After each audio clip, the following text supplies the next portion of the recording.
Hello and welcome.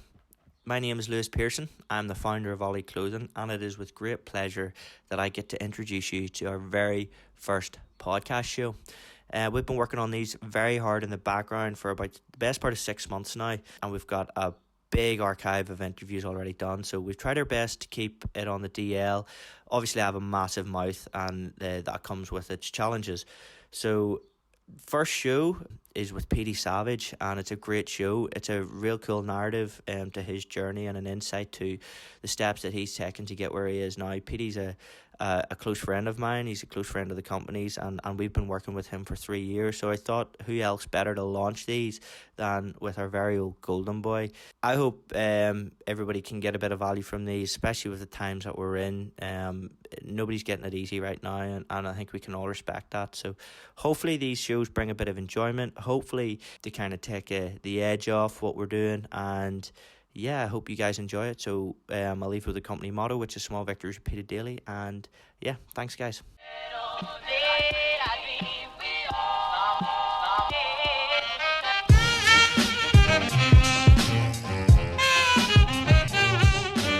PD, how are you, mate? Thank you for coming on the show. I'm good, thanks. I'm good. Are you well? How's the form? Form's good. Can't complain.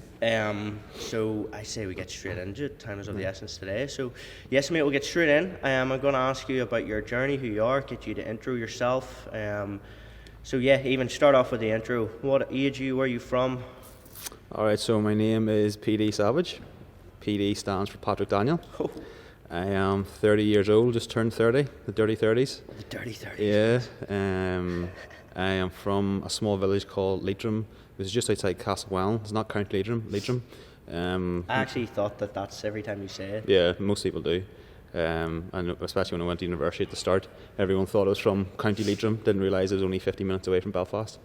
Yeah, it's a small village, there's not much in it. There's crossroads and a football pitch and a pub. The essentials. Yeah, and that's pretty much me and where I'm from. Cool. So, nice wee intro. Some people might know you and some people might not know you. So, kind of even, well, actually, a lot of the listeners probably will know you.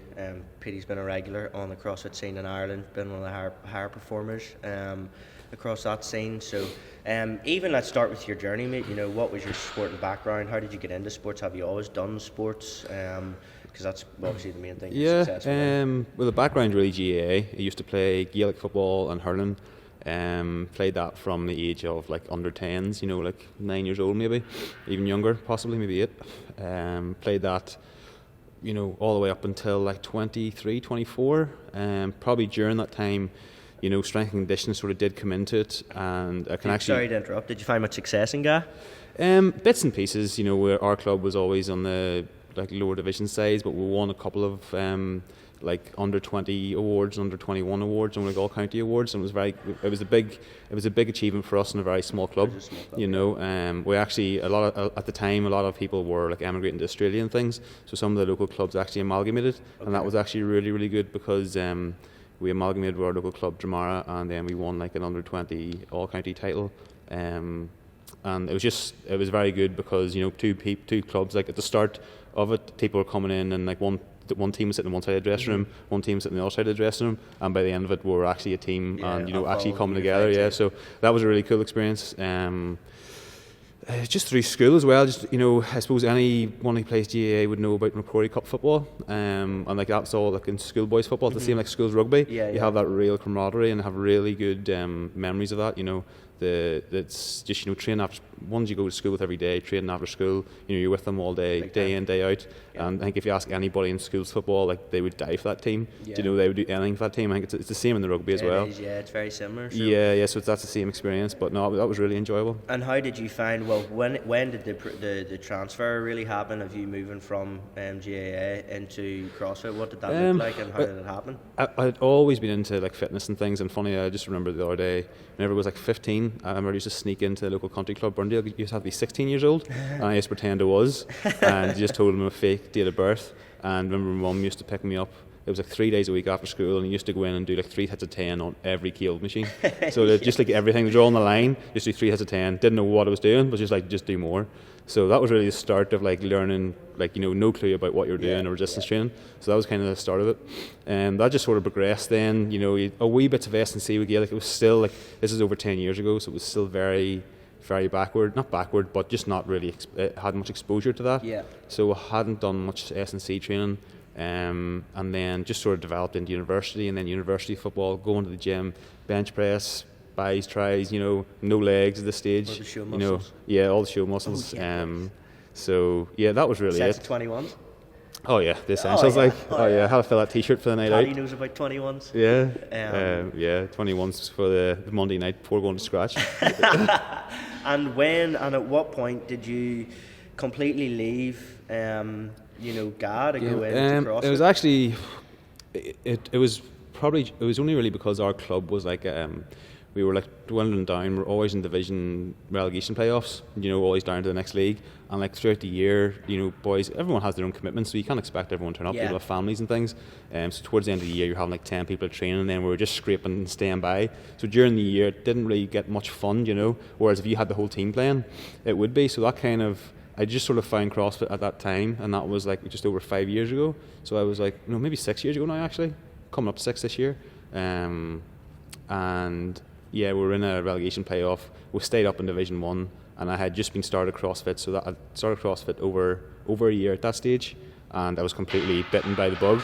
And that's when I just decided that I'm going to go for it.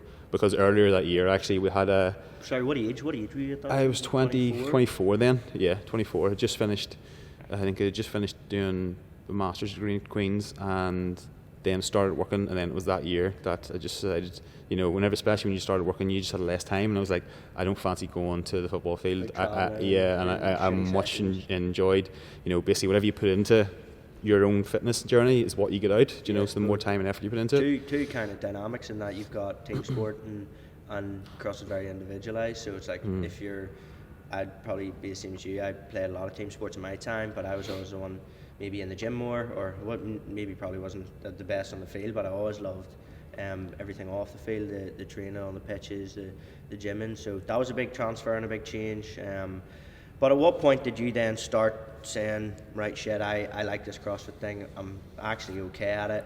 And then at what point did you start taking yourself serious and really start looking at big competitions? And well, actually, the first time I realised that I was definitely going to do it was the first competition. I think it was 6 months into CrossFit, and this was in my penultimate year in studying or something. I can't remember what year it was, but it was 6 months into CrossFit and done Titanic Games in RCFNI. Oh, shout out to Andy for the it's Titanic a great Games. Competition. That's an OG comp. Yeah, it was great, and done that, and surprisingly came third that weekend. Like I couldn't do muscle ups. Thankfully, no muscle ups were programmed that weekend. I've PB'd and squat clean for like 10 reps at 100 kilo. Like during the competition, PB'd and squat snatch for 9 reps at like 70 kilo. And a load of different things. And then after that weekend, that was like, I actually we were meant to have a football match on the Saturday, and I told my coach that I was sick and I couldn't go to the match.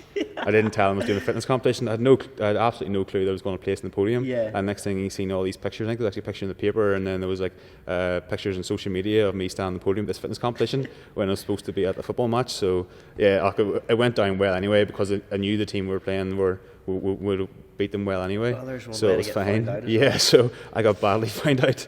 But yeah, no, it was pretty cool. They were all happy enough about it. And then kind of what was so that was your first comp, and what would that have been, 2015, maybe 2016? I think it was 2015, yeah. And then, so when did you really start knuckling down and start moving towards bigger comps? Because I mind the first time that I ever seen you, I think, was back whenever the European Champs was still called Battle of the Beasts, and I think you placed first in the qualifiers, and then that's when you came onto our radar. Yeah. So like, was that around the time whenever you really started moving forward to bigger comps and more competitive comps? And yeah, no, it was. That would have been in 2016. So that was like 2014 was like the year, like November 2014, December 2014 is when I started. 2015 was Titanic Games, and 2016, you're right, was the year that done them qualifiers and things. And And like you say that so casually, and just to add a bit of context to that, like at the time the Battle of the Beasts was the biggest, baddest competition probably in the UK and one of the bigger, badder ones in Europe. Yeah, and yeah. You placed first that year in qualification, or in the Yeah, qualifier? that was a real nice surprise, and to be honest, it was just, I had been doing all of the, to say, like, donkey work, I've been doing it all, maybe not recovering well, probably not eating right, and I just sort of hit my stride, Yeah, and yeah. it was the first time I really felt like I got the stride and hit the training right. But even that's testimony as well, mate, to how kind of well adapted you became to it, because from zero to hero in 2 years, and I mean hero is in being able to go and enter one of those comps and do really well and be competitive, because I know at that, you had all your big names, the Sharonkas, and I couldn't even go back to name a few OGs, but you had those big guys. It was like Alec Hardwood and yeah, a lot of them ones, like all the ones who were top in Europe at that time. Exactly, and they were all entered in that, and I was like, who is this guy and what is he eating? I want some of it. But so that was kind of, I'd say Battle of the Beast is probably the turning point for you in moving into bigger and better competitions. When did you then move into doing, like, when put it this way, when did you start thinking about regionals, and when did you start thinking about all that stuff in the bigger comps? Probably just more so the more I started training here at E20, with Neil Laverty, and he's always very good, and he still is, at seeing talent and potential. And like, I've never had someone talk to me so straight and be like, you could be good at this, or yeah. I'll interject and say Neil Laverty talks straight, all right. But yeah, he does. That's probably an important thing as well. At what stage did you get coaching, and how much did that impact your kind of journey?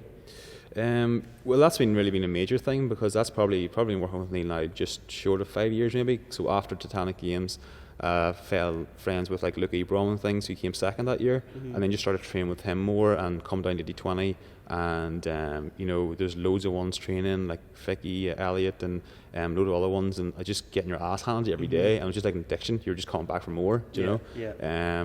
So that was kind of learning out what the sport of CrossFit was, and then after that, probably maybe 4 or 5 months into that, Neil started picking up more individualised programming. So it's probably just under 5 years that I've been doing that. Well, that would be 2015. So really, like that's a very, very fast. That's an intense 2 years, going from kind of zero, just entering your first comp, to getting a coach, to going to the bigger and better comps. But it just shows you kind of, especially in this sport, how important a coach can be for the competitive side of it. Massively, yeah. And like I do think that I wouldn't have reached likes of even thinking of going to regionals or doing this or doing that. Like, I remember talking to people back in the day who open up CrossFit gyms in the locality, and then being like, oh, these guys are going to regionals, they're mad, and there's these boys training here and they're doing this, and God, you can never do that. And I was like, yeah, you can never do it, because you're telling yourself you can't do it. It's just that kind of closed mindset. So and that fixed mindset. So I was like, no, I didn't particularly agree with it. I always had this thing in my head, it's like, I know I can go toe to toe with a lot of guys and things, but skills and other things were just holding me back. So cool, and we'll talk on that later. So even with moving forward to regionals, like, when was the first time? Was there a turning point or a period that you said, right, I actually think I'm good enough to go and roll with the big dogs, let's put our mind to work here and let's get it done?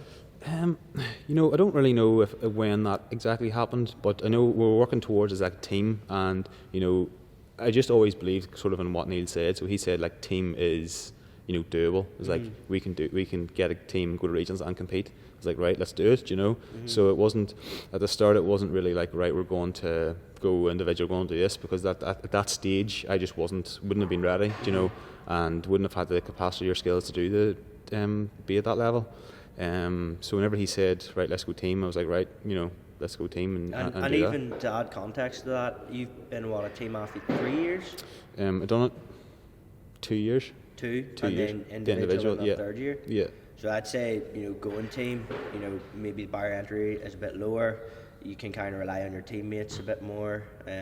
But the big thing is that it gives you a taste of that regional sport. Oh, yeah, no, for a big time, that was a big, whenever I seen some of the people in the regional floor, I was like, I can do that. Yeah.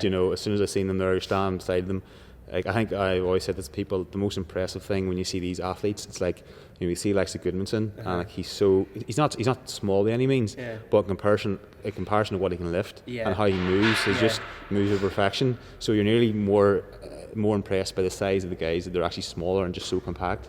And whereas in the girls are just so thick, and different shapes that you would never see, So that's the two scales, That's crazy. And like, how much work? What was the difference in team training and then trying to get to regionals? Because I know that year you went to regionals as an individual. You were hell bent on being top 10, and you were hell bent on even trying to push for podium. And you were hell bent on just trying to put your best foot forward and actually go and compete. So, what was the like in terms of maybe hours or the intensities or the kind of training? What was the main differences between it and team training? I was always very focused on self-progression, I was always very focused on that anyway. So team training was, I always liked being, I always it's like whenever you feel somebody suffering, it's like, right, okay, let's get through this, it's like taking somebody under the wing and I always enjoyed that aspect, of like enjoying the pain with other people. Exactly, I know but it does, it's like team bonding is there, and anyone, if people are suffering as much as you are, you do just have that common respect for them afterwards, So that was definitely enjoyable. So you're always very focused on, self-progressions anyway. So that just sort of carried through into individualized training. Even if you are a team athlete, you have to focus on, if you get your weaknesses better, then you're going to be a better contribution to that team. So you still have to be very focused on your own weaknesses. Obviously, for things like synchro and everything, you have to be more in time, and you have to be quite an unselfish person in team, because if somebody's constantly moving, out of your comfort zone, and you don't allow them time to recover, or you have to know them well to work well as a team and gel. And well, probably I think I already knew the answer to this, and a lot of people listening will too. What would you prefer, individual or team? To be honest, I really enjoy team. See, if you're in a good team and everyone on that team is like, even if you come to, if I was doing a competition and I was doing it with someone and didn't have any muscle ups in it, I wouldn't care. But whereas if we were doing thrusters and burpees and they were going to leave it all on the line, I would much rather do it with them, So whenever you go and you have that really good experience, like we did have a couple of them, like the regionals team, whenever we won the worm clean and jerk, we actually won the whole event, and I think JST went to the games that year. And just the feeling of coming with that line, maybe creeping the lanes forward, there's no one beside you because you're leading the pack, and we won by 40 seconds or something. Like, it was a big thing, and that adrenaline rush was really good. And even mentally, the strain. So, having watched and followed a lot of the guys, even following Rich Frodin's journey from going to individual to team, he contextualizes it really well, and that the mental pressure of going team is so far less, and maybe it's 10%, 15% less volume or intensity, and more so more elements on teamwork and stuff.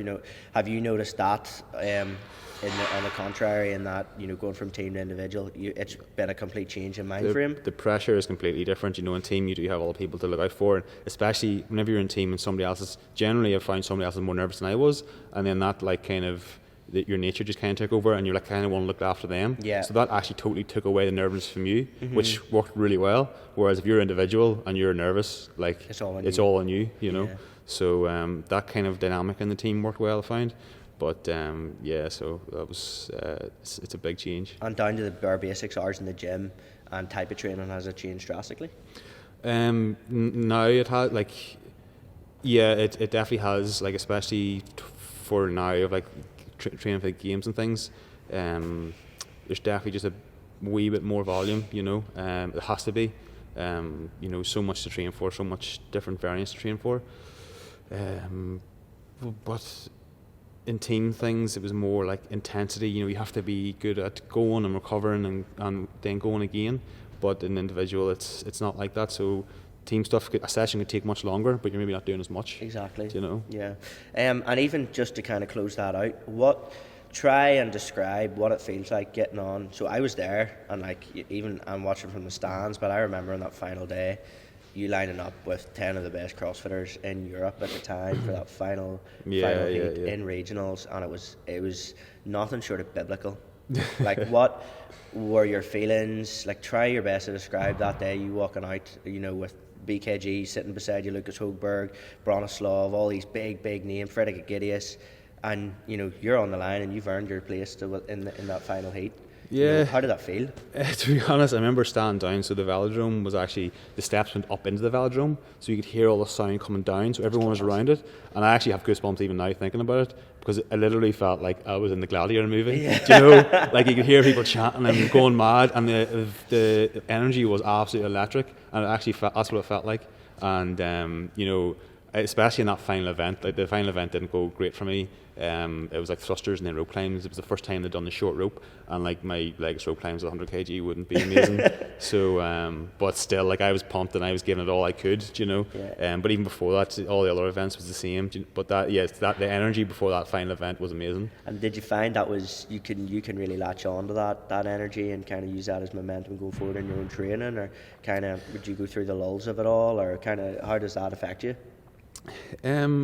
Like without a doubt, so that feeling of standing there and getting to perform on a stage that you have worked your ass off to be on, like through injuries and different things, that has fueled many's a day that you didn't want to train, or many's a day you didn't want to do rehab. Mm-hmm. So yeah, that is a big milestone in my head to pull on. Well, an amazing achievement, and we haven't even touched on probably the biggest one in your kind of competitive CrossFit career so far, which is that PD has indeed qualified for the Games this year as the national champion of Ireland, which fair play to you, mate. Thank you very much. It's not easy done. No, it wasn't. So kind of talk us through that. When did you really kind of incentivize the idea that shit, right, this is my year? Because I know personally from just knowing you've dealt with injury, you've dealt with kind of ups and downs in the last 5 years. You have had your bump and grind. So when did you think, right, I'm going to go to the Games here and this is going to be my year? Or was there a big master plan, or how did you approach it? Yeah, there was a plan. So even the year that I went to regionals, I didn't compete. I didn't do very much at all. I just focused on myself. From the years before that and open scores, I knew that I was fit enough and good enough, but I just knew my skills weren't there. So I was like, I don't need to compete. I just need to work, train, and get better. Mm-hmm. And if I get on the floor, I'll do the business. So it was kind of a similar thing. Last year, I was recovering from injuries and a couple of things. It's just I was just sore, and my wrist was sore and elbow was sore, and I just decided, right, it's no competitions. I know I can hang. I know I can put myself in the place where I need to be. I just need to train and keep myself healthy and get there. So that was sort of the plan after elbow surgery. Whenever the whole change happened for 2019 Open, at the start of the year, I was like, when the whole national champion thing came out, I was absolutely gutted because I had elbow surgery in November and there was a few setbacks. And like there was no chance it was going to be fit in time for that Open, and like in fair play, Mickey Smith took his place and he done Ireland proud. He really did, and hanging with some of the big dogs and in the world, and deserved to be there. He is a Games athlete, but yeah, no, I was hell bent then on making sure I punched my ticket later in the year. So basically everything, getting up, whatever time in the morning before and after work, training twice a day, like everything was geared towards that, and I was. To be fair, if I hadn't have made it this year, it would have been a right kick in the teeth because I did, that was my main focus, And 5 years ago, setting out was going to the CrossFit Games your goal? Going to the CrossFit Games was your goal as a joke. It's like, oh, what are you training for? I'm going to the Games. And I was like, okay, no, actually, I'm going to the Games. That's crazy. So it actually always was the joke, that you'll compete at the Games or whatever, but. So now to make it reality, it's pretty cool. And how stressful was that? So for anybody, there'll be a lot of people listening that aren't CrossFitters or know what CrossFit is. So even to add context to what PD's actually achieved, it's the equivalent of essentially getting to the Rugby World Cup, or I don't even know what the Gaelic Cup is, so I'm not going to embarrass the Sam Maguire. The Sam Maguire, whatever. It's like getting to the FIFA World Cup in soccer or football, whatever you call it.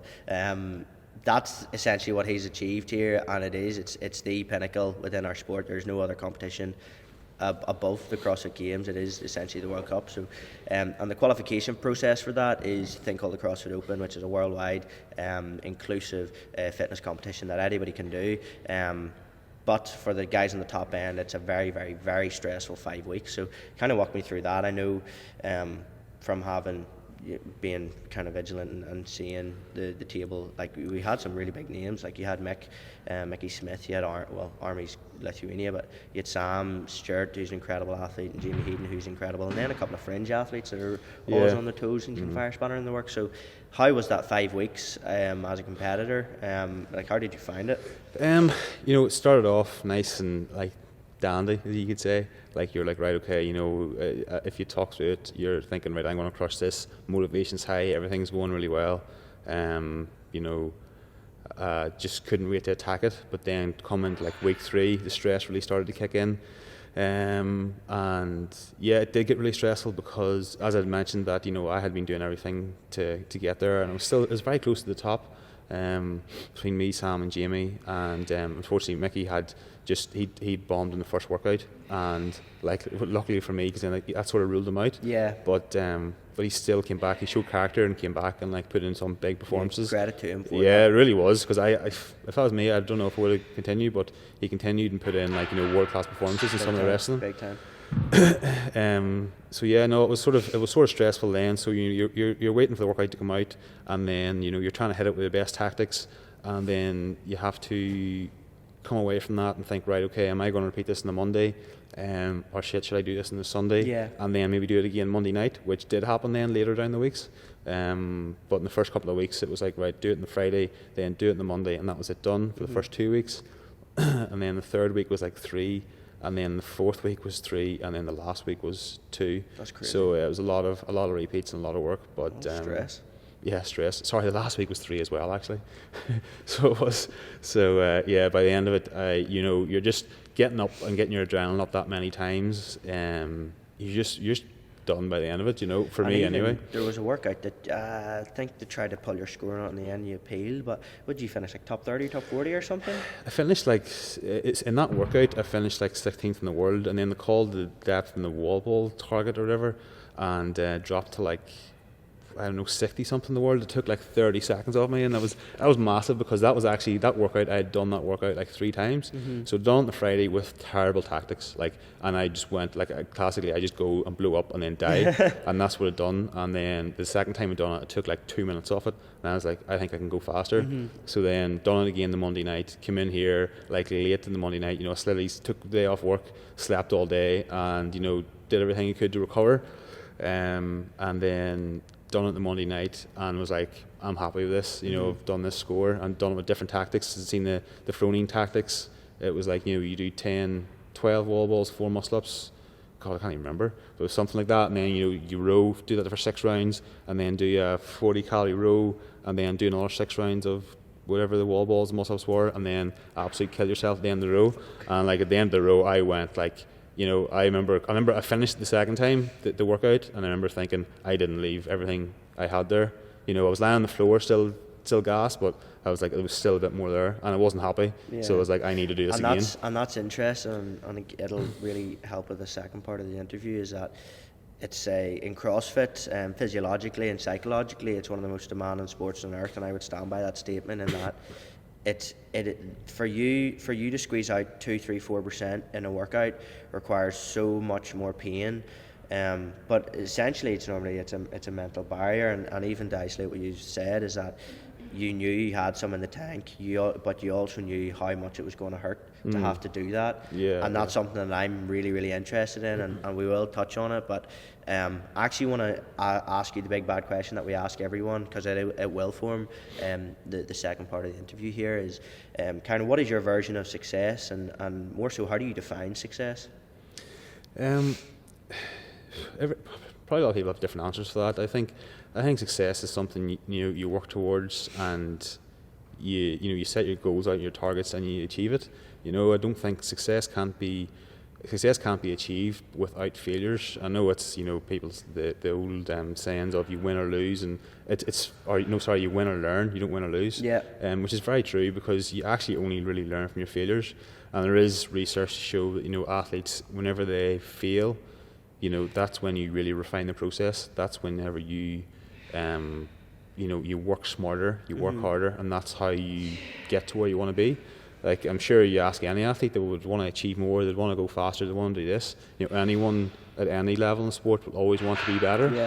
Yeah. And if you were talking to anyone, probably the likelihood is they all have their setbacks. Even if you ask Matt Fraser, there'd be setbacks for him at times, you know, even in his early days or whatever it was, you know, everyone would have them stories, because that's really is what you learn from. So to contextualize, kind of your version is kind of you're either winning or you're learning, and it's a journey in a sense that you're never really losing. You're only learning from mistakes or failures, or maybe not competing the way you wanted to do it. But even to contextualize and really be succinct with it, word for word, how would you define it? You know, Success. And it's a difficult thing to define. Well, yeah. Like for me, even like me and Paddy were talking about this in one of the first episodes. Is like his definition of success was night and day different to mine, and that's one thing that we're finding is so relative to the individual, because success is relative to the individual. But my mantra for success is fulfilling my potential every day, and obviously my potential is totally different to yours or Paddy's or whoever. That is a very, very good one, because fulfilling your potential. Like, you know, somebody who's just started CrossFit and saying they want to go to, like, I know just keep talking about CrossFit, but again, that's what we're here to talk about. You know, saying they want to go to the games, it's like, that's not realistic. You know, getting your first pull up or doing this or doing that. Yeah. It's fulfilling your potential and having, you know, going about that. You know, whether you do fitness for health, whether you do it for health and fitness, or you do it, you know, to have a better family life or whatever it is, having your goals and meeting them. So as you say, to contextualize it is like to steal your thunder. It is fulfilling your potential and reaching your goals. You know? No, and the big thing that I'm interested in as well is, like, I'm big into personal development, big into kind of figuring out the psychology of what makes someone them, essentially. You know, what makes a high performer better performer than the layman. So kind of a couple of things that I wanted to ask you, obviously relative to what you do. What are the, you know, and it's often difficult for people to contextualize this because they do it every day and it's habit and it's normal to them, but what are some things that you do differently to others and that you've maybe recognized that, you know, are your strengths and help you kind of be successful? You know, what is the infrastructure of your life? Do you have routine? Do you have certain habits that you do? Do you have you know, even go off with routine, like what's a standard day for you, and why is it set up that way? Yeah, probably routine and consistency. You know, even like after surgery and things, you know, it was, you know, the last thing you wanted to do was drive to the gym to do your rehab, but it was just getting out and talking to people and doing whatever, you know, just routine of getting to the gym. So even I just made that my routine. A typical day now is just like, you know, training before work, you know, getting up at like 6, training like 6:30 to say 8 or 8:30, and then rolling into the office hopefully in around 9 o'clock, maybe 9:10, and then doing that, then working 9 until 5:30, 6, then coming to 80-20, then training for maybe 6:30 to 8:30, going home, going to bed, and doing it again the next day. Repeating that. And repeat, yeah. So it is just consistency and routine, but that's only doable if you have discipline. Well, if you have discipline, but you also need goals as well. Yeah, you know, whether it's interim goals or whatever it is. Like, you know, I still had that discipline whenever I was training for a team, because I wanted to get better and I wanted to do this. And even to take what you've said there and run with it is, you know, are you a big goal setter? You know, is that something that you kind of live your life? Personally, I'm a massive goal setter. I live my life by goals. To me, a goal is a way to kind of quantify progression. Exactly. You have to set goals, and you know, if they don't scare you, then it doesn't. Like, I think I did write down a good few years ago that I wanted to go to the games. You know, I wouldn't be big into that, you know, journaling and whatever. Sometimes I would do it. You know, you go through phases, and you know, you just sit down and be like, right, what do you want to do? Whether it's in work life or whether it's in, you know, your CrossFit life or whatever it is, and going to the games actually was one of them. And I remember actually even Neil actually sort of half laughed at me, and I remember having a meeting with him, this could be 3 years ago, and saying like, I want to go to the games. And in 2018, if it wasn't for that handstand ramp, it would have actually been a possibility, because I came like nearly last in that event because I face planted so many times. So yeah, you know, if you don't set big goals, then, you know, you're never going to achieve anything, really. And even again, to isolate that, it's totally relative. Like for you knew like internally you had the capacity and the ability to go and do that. So that, you know, a goal for you saying I want to go to the games, that might scare the average CrossFitter, but whenever you internally know that you have it in yourself, it's an important thing to set a goal that does scare the fuck out of you. Yeah, exactly. Because the more uncomfortable you get in the journey, the better of an athlete. Well, it's, you know, the athlete part of it is relative to you. So the better of an athlete you're going to become because of the kind of the trials and tribulations along that path. But that's interesting. There was one I picked up on one thing as well that I wanted to formulate a wee question that can maybe get something out of you. But what is something different? Name a difference from this year in comparison to last year, the years past, that you do now, whether it be anything from discipline to reading books to, I know you've started working with your sister who is a sports psychologist. Yeah. You know, kind of what's the differences, what developments have you made even in the last year? I gotta say, even from last year to this year, my mindset's very different. Even just this year of, coming into the year knowing that you qualify for the games, it's like, it's a fire under your ass. Yeah, it really is. It just getting out of bed to go and train just isn't an issue. It's things like that. Obviously first thing in the morning, don't think anybody's going to be jumping out of bed to do squats or deadlifts. So as much as you love training, but yeah, and as you say, I have had worked with the sister and things, and it is nothing major. I did work with her a lot around the open time. It was more just general conversations, someone who understands the sport as well, and being like, right, what's your focus for this workout? What can you control? What can't you control? I used this example before of like in 20.2 or whatever, 19.2. It was like the double unders. I kept tripping like the first time I'd done it, and then she was like, what is it, 20 double unders? She's like, that's 10 seconds. You're telling me you cannot control yourself for 10 seconds. You can't do this for 10 seconds. And that's all I thought about whenever I was doing it. I was like, this is 10 seconds. Just work. And it worked. Didn't trip once the whole second time, whereas the first time I tripped like a dozen times. So it just shows how mindset and how you approach something really affects the outcome.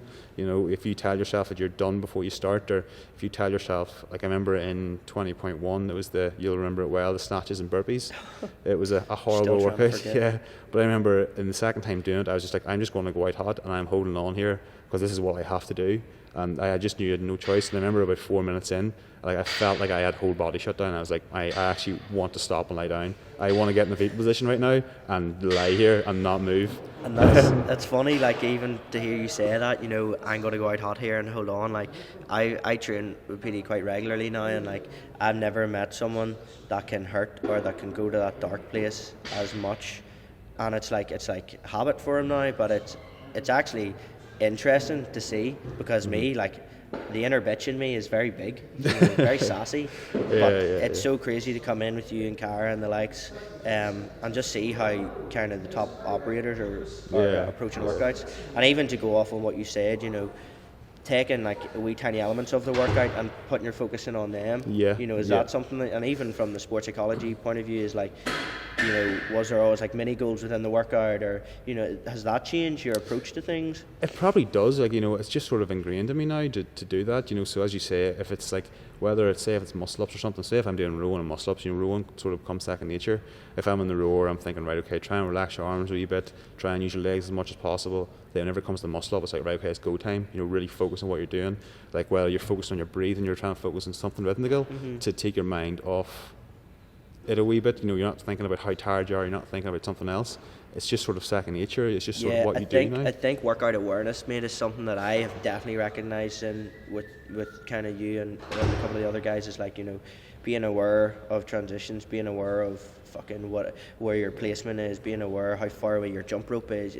That's one thing that I'm quite a cash CrossFitter, like to think I'm a competitor, but it's like you come in and there's workouts that we have both done unbroken, and yet you're beating me by a minute, and I'm just like, where the fuck is he making up that time? That's just stuff that's been ingrained in me, through like Neil and doing qualifiers, and you just pick it up yourself. And Neil's great at that as well. He's so analytical and will pick up on things, and you just try and refine it all the time. That process has been happening, I guess, probably for 4 years of doing qualifiers or the open or whatever it is. So you just pick these things up as you go. And even back to kind of what makes you, like, are you a big reader, or or do you consume information on CrossFit or on mentality side of things? I'm actually not huge, since it's terrible. Since I've finished university, I have not done much like self-learning or whatever. I do a bit reading and programming and things, because I've started doing a bit of that now for people, and I actually really enjoy it too. It's something I will try and learn up more, and even in engineering, I haven't really done much CPD because all my spare time is just going into training. Well, that's relative to your life goals at the moment. Yeah, exactly. It's something I will obviously focus on more, but at the minute, as you say, it's not really there.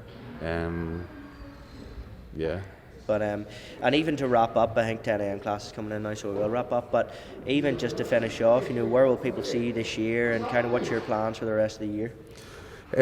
Rest of the year, I'm hoping to do, at the minute, there's talk now of getting a system team in for Madrid. Oh, boys. Potentially, yeah. So to win a couple of G's. Anybody it's big wants prize to win money there. Big comp money, go to Madrid. Yeah, so me, Mickey, Cara and Kerry are possibly doing it. Awesome. Which should be a good team because they're all like really good athletes. So yeah, that only we talked about yesterday, so I might do that.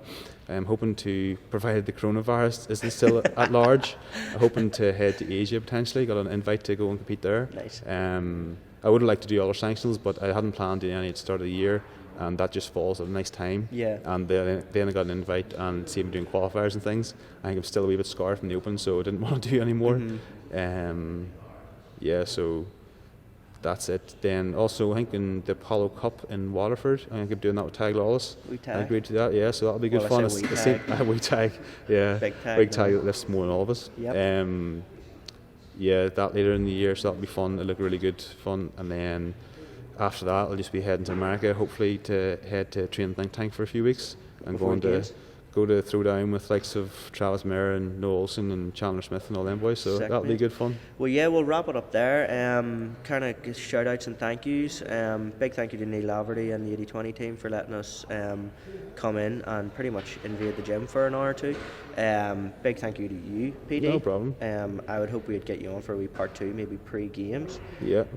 You can get PD at his plugs, which plug yourself, mate. PD is now religious on his Instagram game, so get on, follow his journey. He's doing a lot of content about his training. So where can they get you at? It's PD_Savage. Before 54? No, I've changed it now to PD_Savage. Oh. Don't know, just had a wee change of heart. It's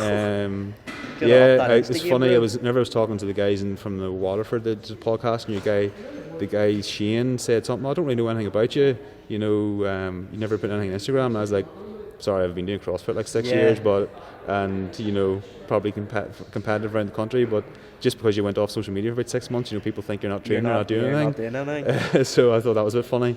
But yeah, now I'm just having a bit of fun with it. I'm like, if people want to follow your journey, and I've really felt a lot of support from people. Big time. So I've just been like, I want to share my training. I just feel like I want to do it. I'm not really getting much of it or whatever, but I'm just having a bit of fun with it and sharing it. And that's really why I'm doing it. Side note to anybody in PD's position: document, don't create. Just document your journey. Yeah. But yes, go on, give them a follow. Give us a follow if you liked what you've seen today. We will be rolling these out kind of once a week, Paddy. Yeah. Once a week we're aiming to roll these out. We're getting high performing individuals on, so get on. We're going to be putting it up on the Instagram, Facebook and all social channels. We'll put that in the links and bios after. But yes, one more time, thank you, Petey, for coming on, and we will see you guys soon.